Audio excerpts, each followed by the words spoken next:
So this week we read Chalmer's The Singularity, a philosophical analysis, and watched the lecture videos from Dr. Deaton. For part one, we are to summarize the main argument that Chalmers makes.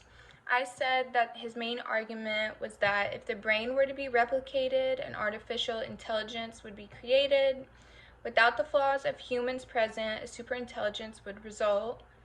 Superintelligence machines would most likely be able to replicate, becoming more intelligent each time. An infinitely intelligent being would result in singularity, which means there would no longer be a need for humans. So basically, short story, if the brain were to be replicated and this artificial intelligence or superintelligence was created, humans probably would not exist anymore. Part two, would you think a super intelligent being would also be super moral, or would it use its power to serve its selfish interest? While I was reading and watching the videos, I kind of had this question off to the side, and the thought popped in my head that if we can replicate the processes and codings of a brain, then I think we could also set up this artificial intelligence to be super moral or serve selfish interests.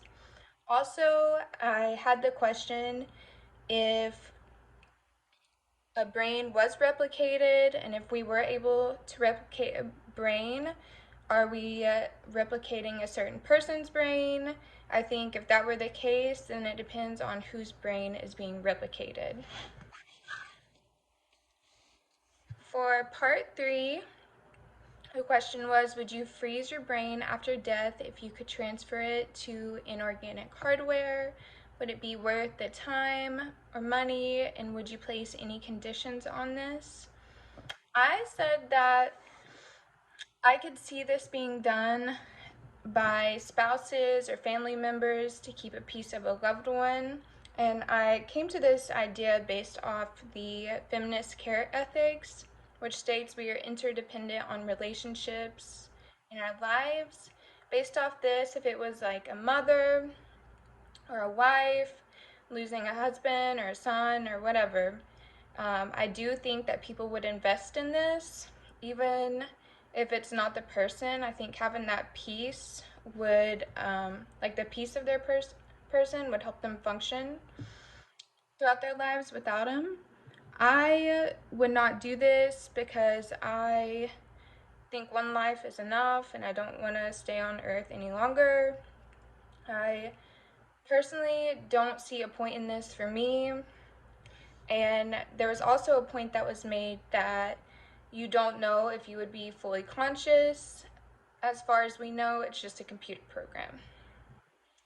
And then I think I might do part four because I'm actually out of time. I think I read too fast. So, optional bonus space to elaborate or engage in anything from the article you found especially interested or inspired you to think more about this. When I read stuff like this, I start to think, why did somebody think about this? Like, are there experiments going on with the government right now that we don't know about? I'm sure there are. What's gonna come in the next 5 years, 10 years, 20 years? And then I also think about Area 51. I actually did a project on that in high school. And so reading stuff like this makes me think about what we actually are able to create and if we're able to copy anything based off of humans. So if it's even like possible to replicate anything biological about a human.